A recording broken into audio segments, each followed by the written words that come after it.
listening to the Pharmacy Podcast Network.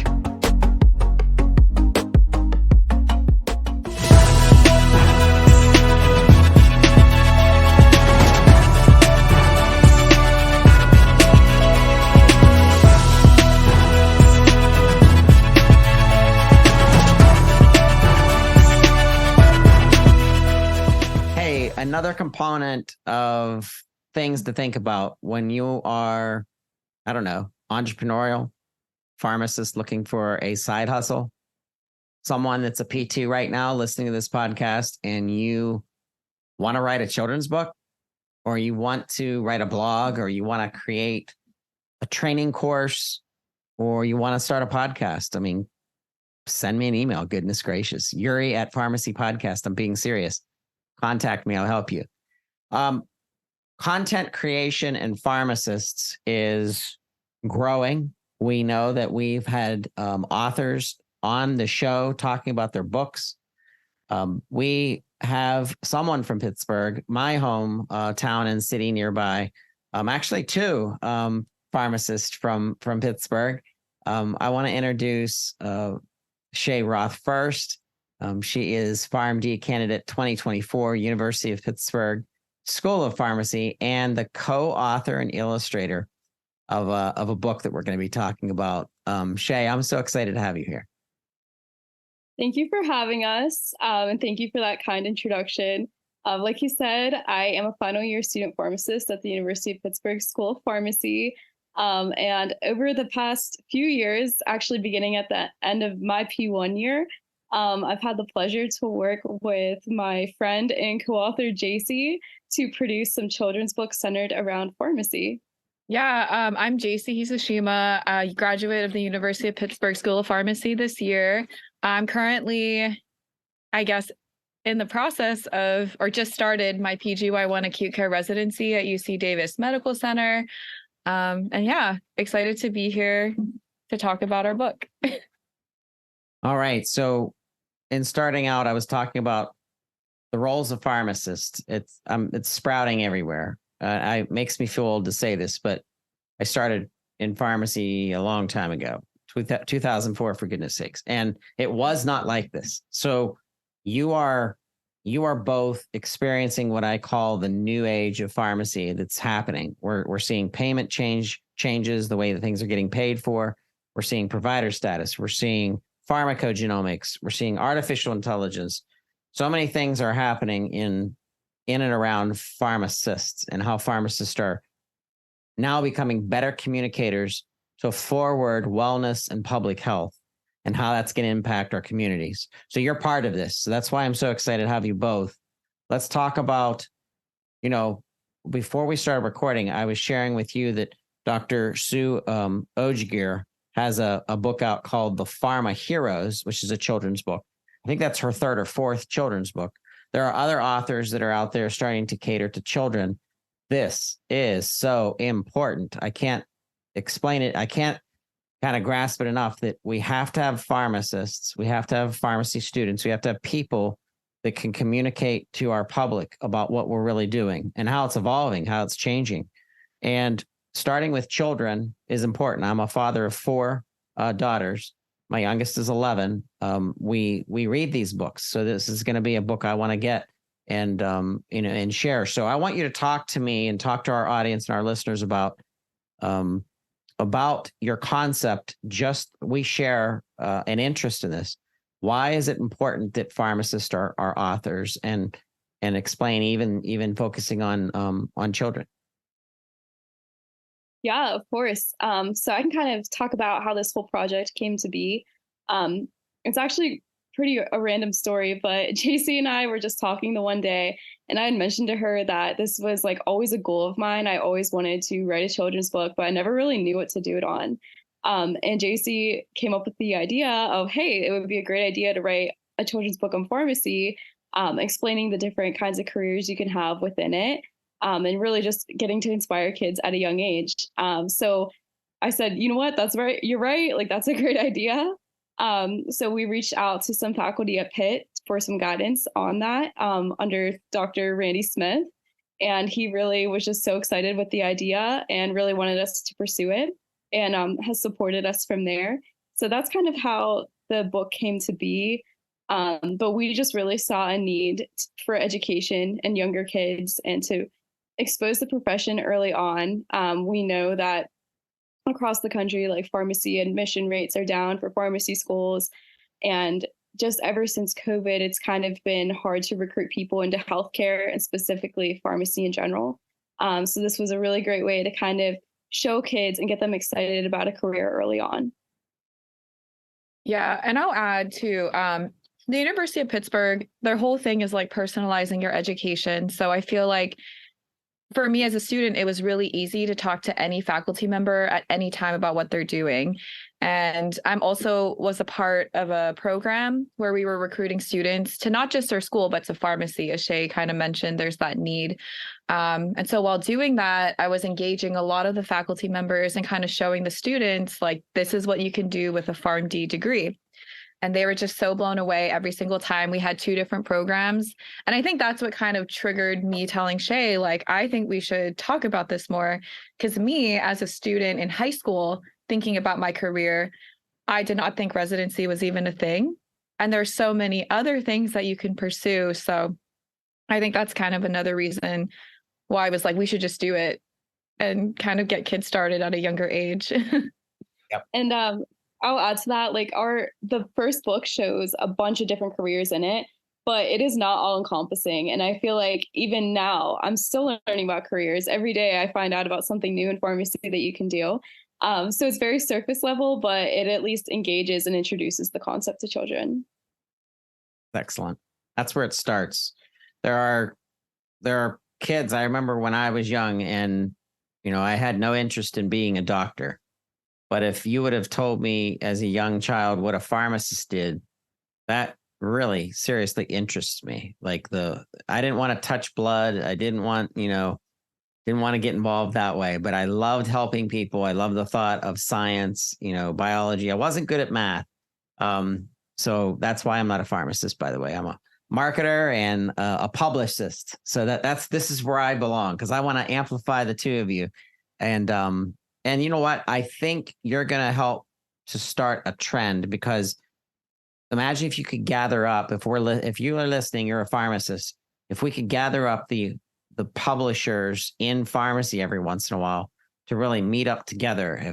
And this is an invitation, if you want to do this through a huge webinar through the Pharmacy Podcast Network, you're more than welcome to, because we have an initiative in developing more educational support content for pharmacy students through our mobile education symposium, which is going to be coming up in November of 2023. And actually a member of Pitt will be there. We're just not sure exactly who yet. WVU, Pitt, and Duquesne will be interviewed and kind of integrated into the conversations. And our podcasters is there as well. A shout out to Mark Garofoli from WVU School of Pharmacy. He's our pain pod guy on the Pharmacy Podcast Network. But think about this. Pediatricians and pharmacists and the specialties that are coming out of pediatrics. We have a show that's called the Pediatric Pharmacist Review. It's all about just pediatrics, right? You are doing something very special, because now we can reach give these books to, or get books to pediatricians' offices. And while the child, and parent is there, and they could pick up the book and read. And I think information and education not only helps to obviously educate, but it brings down the nervousness maybe of a child that they're maybe worried about being at the doctor's office. And now getting them to think about these things that you're presenting gets their gears turning. So I think you both are wonderful, and I'm very proud of you. Oh, thank you. We appreciate that. So tell me a little bit about how you picked the new roles, or the roles that you kind of describing to the children through the book. Yeah, I feel like I touched upon it earlier, mentioning like just the wide breadth of faculty members that we have at our School of Pharmacy. And so writing this book was actually very easy, and it was a quick process for me and Shay. We had direct inspiration from our very own faculty members. And when drawing up the characters, it was pretty easy for Shay to look up a photo of them. And so, yeah, that's kind of how we decided what specialties to highlight. And as Shay mentioned, I feel like we did miss out on a lot more, but perhaps part two, I don't know. Absolutely. You have to keep going. Yeah, I could see this being a side hustle basically for the rest of your life. And until you guys start a publishing company that's dedicated to educating children about healthcare and medicine and safety, because it's there's a business idea for you. Just as long as you're a publicist, you make me your communications guy, I'll be happy. Yeah, so that's kind of, I guess, after we published the first book, people kept asking, what's next? Like, what are you guys going to do next? And for a while, it was like, oh, like we published a book, like, is that it? And then Dr. Smith, who had been the one that like really helped us out with the first book and really was our faculty mentor throughout it, had mentioned to me he thought it would be a really good idea to do a book on childhood diabetes. So that's what we ended up doing next. It seems like it's a thing in the summer. Every summer we kind of take on a new project. So that was last summer's project, where we wrote a book about understanding childhood diabetes for children, but not only explaining the condition and just basically like the physiology of diabetes itself, but also then tying in pharmacists and how they can help you manage your diabetes, how they can help you keep healthy, and how you can rely on them for education and questions throughout the book as well. So that was our sort of first project to stem out of this. And now we're currently working on another book as well for asthma in children and kind of explaining, you know, again, what is asthma and then how a pharmacist can help you manage that. Wow, that's awesome. I do feel like last summer it was a struggle, actually. So as I said, the first book was so easy. I feel like we wrote it arguably in a day. And we like to make it rhyming just to make it a bit more fun for ourselves and a bit more of a challenge, but also for parents reading it to their children and whatnot. And I remember last summer, like looking online to already look at what's out there for childhood diabetes. And there's quite a bit. And so I remember talking to Shay, like, should we do this? Like, is this even worth our time? It's already out there. And I think that's when it clicked. And we were like, how does this fit in with the role of a pharmacist? And how can we make children understand what we're here for? And I think that's made the process a lot easier. And now as we're starting our next book, sorry, just wanted to add that that the second book was not as easy as the first. Yeah, for sure. I like Jaccie said, like the first one, I feel like there was just so much we could talk about. And like we were so proud of our faculty and proud of our school. And that's something that we really wanted to showcase throughout the book. And then with the books more focused on managing like childhood disease states, it's definitely a challenge because it's sort of like, okay, how can I explain this to an adult in terms that they would understand? Then taking a step back and saying, okay, now how can I communicate that to a child in terms that they would understand? Then making it rhyme and then drawing pictures to go along with it. So there's many, many layers to sort of deciphering, you know, this really complex science and these medicines that even, you know, it's hard to understand even as a pharmacy student sometimes, and explaining that to a child. So it's definitely a challenge, but I think it's a challenge that we're both passionate about. I will say, like, whenever we get like messages from parents that have read the books like to their kids, and they reach out and say like, thank you so much, like my kid finally understands, you know, what diabetes is, or the sibling understands now, like what is diabetes, or even just in general, like with the career book, like hearing, okay, like I'm so glad like parents that are pharmacists, like they can like read the book to their kid and their kid can finally understand like what it is that they do. So it's just hearing the impact of the books is like something that makes it so worth it and makes it worth the challenge to, again, like taking these really complex ideas and communicating it, but seeing that play out is what makes it ultimately worth it. I love it.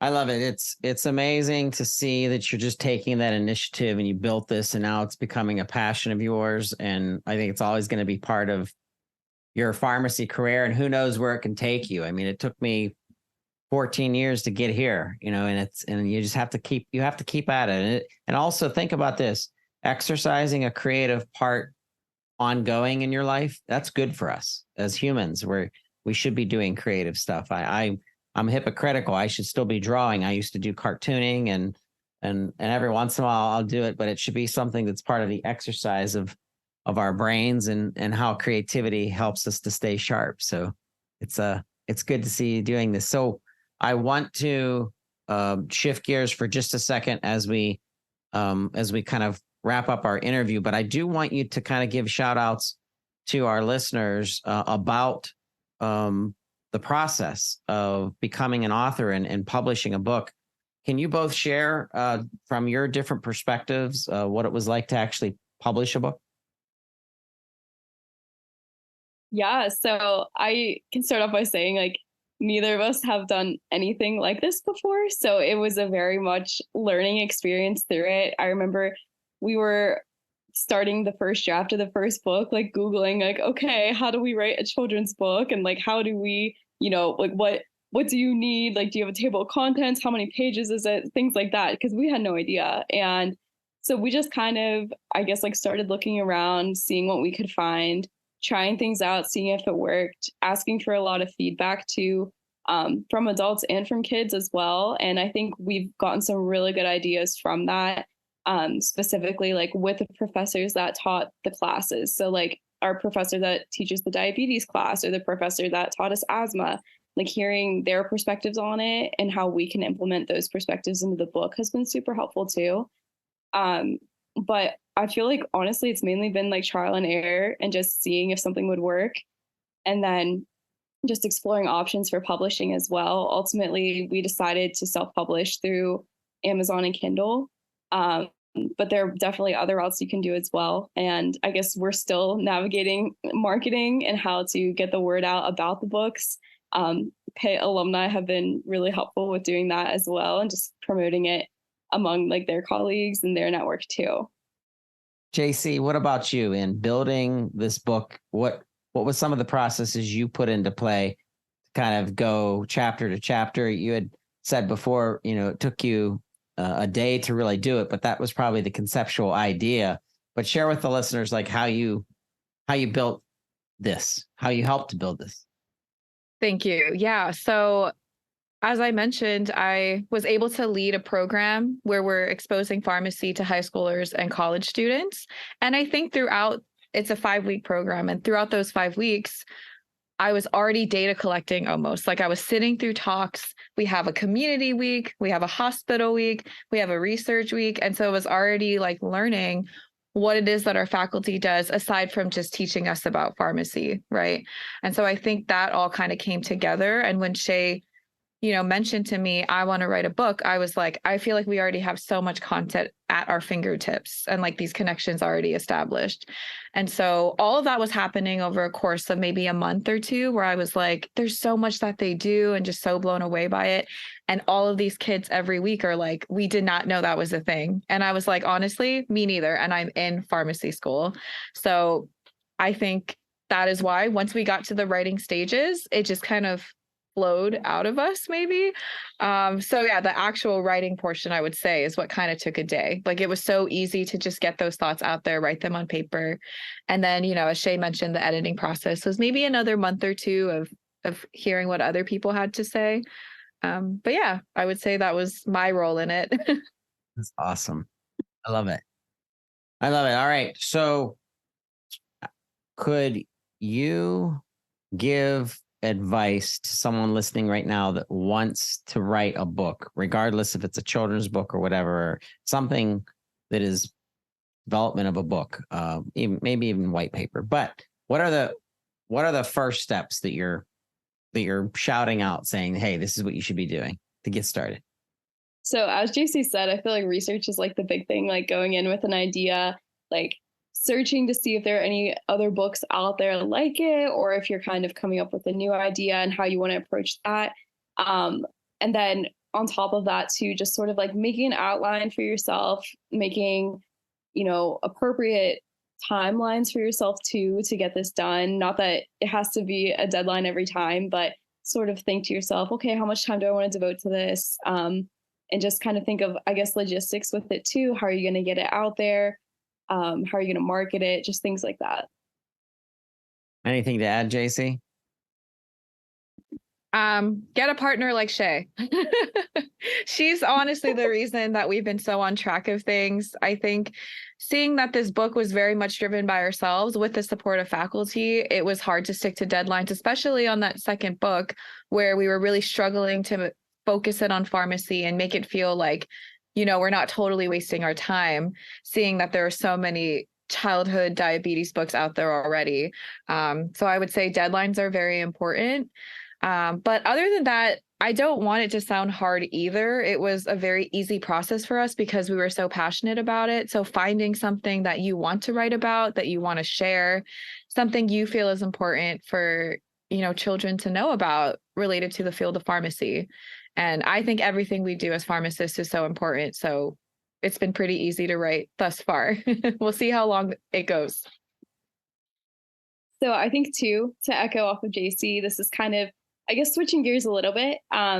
But she talked about like following those passions and how whenever it's something like this, like it doesn't feel like work because you're fulfilling those passions. And I think too, this past year, this is where Dr. Bennett came in with University of Pittsburgh School of Pharmacy.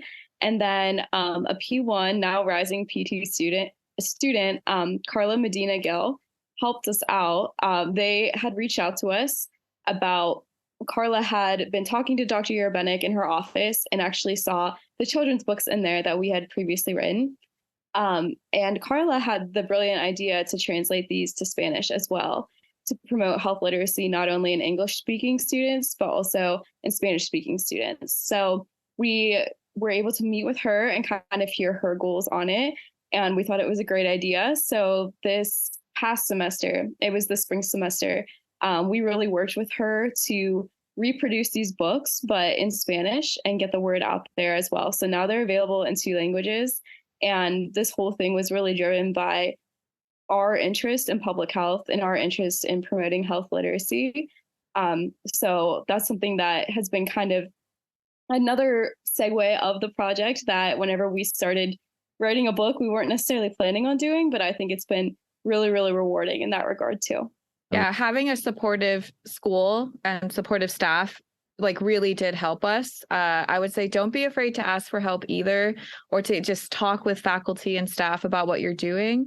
Because I feel like Shay and I kind of came into this blind, but when we started to tell other people what we were up to, then so many ideas came from that. So you mentioned Mark Garofoli and his wife. They like messaged me on Facebook, for example, and was like, how do we get these books? We want to read it to a school. So just like those little things that we are not openly trying to promote, but maybe we should be, has come from just talking with other people and asking for help and letting them know what's going on, I guess. It's a network. I mean, that's the strength, it's part of it. That's how I've grown this publication. It's a network. I have over 50 hosts that are all contributing so much content. That's why we have a podcast every single day that comes out from pharmacists that are passionate about innovation and passionate about pharmacy care, passionate about the education that we're developing and helping future pharmacists with. And in this case, passionate about educating our public about what pharmacists do. We have to understand, we have to be our own publicists out there, letting the public know, because that in and of itself is part of being a healthcare provider, is making sure that you're communicating what is available to the communities that they don't even know. Wow, I didn't know my pharmacist could help me with my diabetes management, my hypertension, my weight management or lifestyle management or whatever it is, or sexual health. I mean, goodness gracious. And with the announcement of now over-the-counter contraception, I mean, that doesn't mean that just willy-nilly, here's the medicine by public, by person. It's like, hey, make sure you stop and talk to your pharmacist, ask questions, let them understand the bigger you as a patient, because healthcare is personalized, and you have personalized healthcare. The both of you, we're so proud of you at Pharmacy Podcast Network. Diabetes, pharmacy, and me. I'm so excited about this. We're going to promote this for the rest of the month, as well as into our back to school features, which will make this one of our back to school features. But thank you so much for sharing this with us on the Pharmacy Podcast Network. And thanks for being on This Week in Pharmacy with me. Thank you so much. This was great. Thank you. Yeah, thanks.